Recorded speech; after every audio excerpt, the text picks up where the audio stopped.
I have become a huge fan of Tommee Profitt, musician and producer, when I discovered his Christmas album in, I think, 2021 called The Birth of a King, where he collaborated with all sorts of fantastic vocalists and made all these epic, cinematic, very interesting production versions of well-known Christmas songs. And I'm still a huge fan of Tommee Profitt, and discovered this because of a friend of mine since I was 10 years old, who sent me this link of SKYLAR GREY collaborating with Tommee Profitt, singing a Linkin Park song called Numb.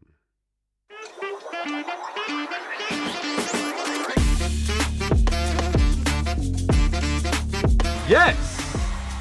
I love him so much. Cool voice, again connected, but much more breath flowing. You don't want a mic stand just hanging around. They keep me where the light is. Yeah.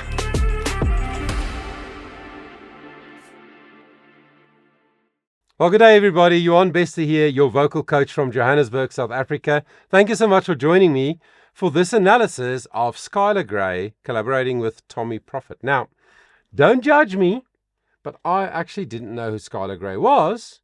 And then I spoke to my son, and he was like, "What? She's amazing." And he told me lots of things. But then, of course, the source of all truth, as we know, is Wikipedia, from which I've learned the following. Her name is really Holly Brooke Haferman, very German surname, but she's American, right? She was born in 1986, so she's 38 years old right now, but man, she's done a lot of stuff. She was signed at 17 by Universal Music Publishing Group. That's quite young to be signed as a songwriter. And been with all sorts of labels, and collaborated with massive artists like Dr. Dre and Giddy and Eminem and so many things. So yeah, I'm actually very keen to go and check her out. If you're a fan of SKYLAR GREY and you wanna let me know about some awesome tracks of hers that I should check out, please leave a comment. I would appreciate that. But I watched this because my friend sent it. Like I said, I watched it and I was like, oh, Linkin Park. I love Linkin Park, and I haven't listened to Linkin Park in such a long time. And Linkin Park was actually introduced to me by my oldest son around 2008-9, when I wasn't into that kind of music at all. I was mainly I am a classically trained guy. I was mainly into art music, Western art music, and choral music, because I'm a choral music educator. But man, he exposed me to some excellent other stuff that I would never listen to, including Linkin Park, and I actually became a huge fan. So I know this song Numb very well. I haven't heard it probably in 10 years. So when I checked out this collaboration of SKYLAR GREY and Tommee Profitt, I was like, oh, this is so beautiful. So let's check it out together.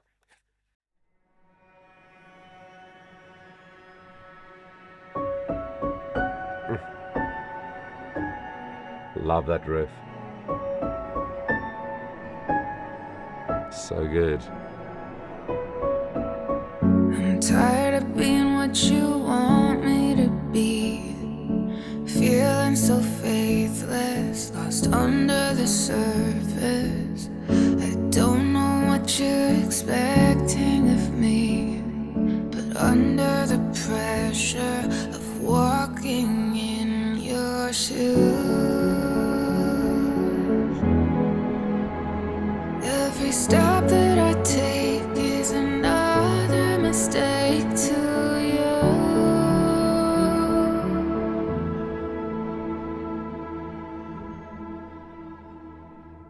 I've become so numb, I can't feel you there. Become so tired, so much more aware. I'm becoming this. All I want to do is be more like me and be less like you. Don't you think it's cool if you've never heard it before? I love how this woman sings. Like I said, I haven't heard anything of hers, so I have to go and check out her other stuff. But in this performance, in this recording, she's singing so far with like almost half voice and semi-breathy in places. But I can hear every word she says. That means the breath is flowing through every sound that she makes. Now, if you've never heard me explain this before, you might think, duh, that's a stupid thing to say. No. Many, I want to say most singers, do not energize all their sound. And energizing the sound comes from breath. Breath is energy.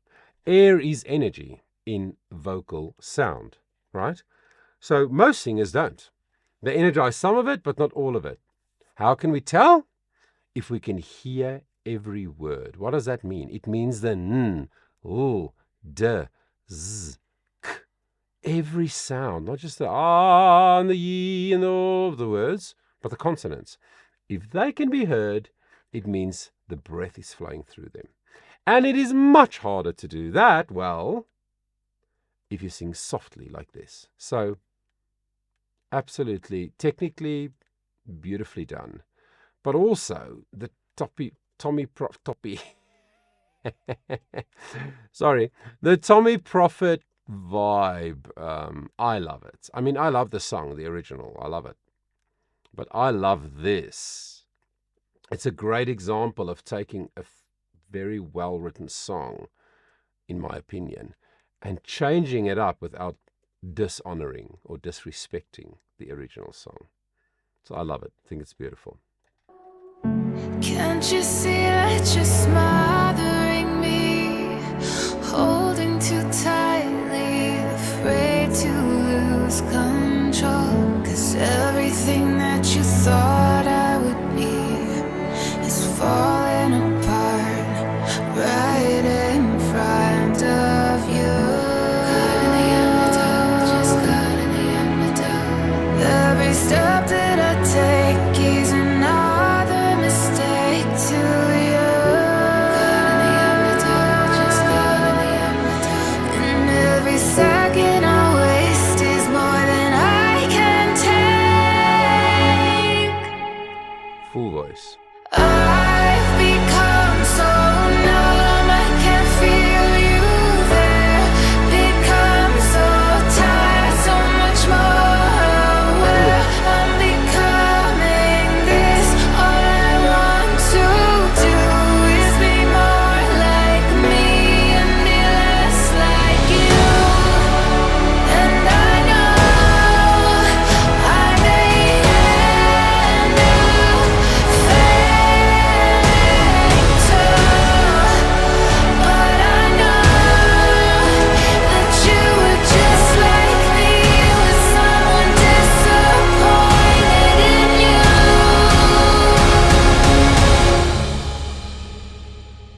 I've become so numb. Love that harmony vocal. I've become so numb.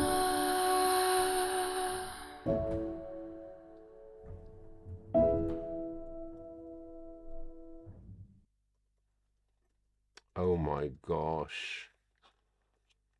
Did you hear that it's almost like a ghost vocal? A very gentle vocal harmony in her second last, I've become so numb. So cool. The harmony, that's so unexpected. So not conventional. And then she sang verse 2 with a fuller voice, especially second half of the verse, and then that chorus. Full voice, meaning vocal folds are fully connected, meaning there's no breathiness. It's a clean, clear sound. And the orchestration that Tommee Profitt did. I mean, there's in the video, so I'm assuming those people are all playing on the track. Not those people, but that amount of strings or whatever. It's a big string ensemble, and the brass. Did you see the French horns and the trombones and the trumpets? Yet that was so subtle. Normally when brass comes in, it's, it's like blasting.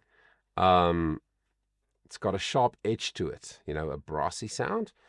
But the way he's mixed it into this mix, sort of not muted, but the warmness of the brass was in the mix, and the synth layer that was there, or some keys pad that was in there. Oh, I just loved it. And did you hear at the end, when they went bam bam bam bam bam bam bam bam bam, and then the break again, and both times before the chorus there was also a break, like a 1, 2, 3, 4. I've become, which is not in the original. It creates that tension that typically happens in Tommee Profitt's kind of typical productions. But at the very end, did you hear the pedal of the piano and the action? You know that when you press the pedal on a piano, maybe you understand acoustic pianos really well, but for those of you who don't, when you press the pedal on the piano, the right pedal, which is called the sustain pedal, when you press it, all the strings in the piano has a cushion on top of it, and then all those cushions lift up. It's a damper. It's meant to keep the string still if it's not played. But when you press that pedal, all the dampers lift and all the strings are free to vibrate, and you get a richer, fuller sound. It's not just to sustain it, it's also to make it a better quality sound on an acoustic piano, obviously. So did you hear at the end there when he lifted and pressed the pedal down again? You could actually hear the action that happens inside the piano. Oh, I think that's so cool, and I know it's intentional. Everything he does in his production is so intentional. So for me, this is just a beautiful moment. It's just so creative. It's taking a rock song from the early 2000s and turning it into this beautiful, ambient, but powerful in a different way, right? Different powerful to what the Linkin Park version is. But such a powerful expression of the lyric and of the melodies. I think it was just beautiful. I would love it if you let me know what you thought about it. Maybe you know this recording, this release. Maybe you've never heard it, but you're a fan of either SKYLAR or Tommee Profitt. Please let me know how you feel, and please subscribe. I would really appreciate it. Thanks for spending the time with me. And until next time, remember that your voice matters.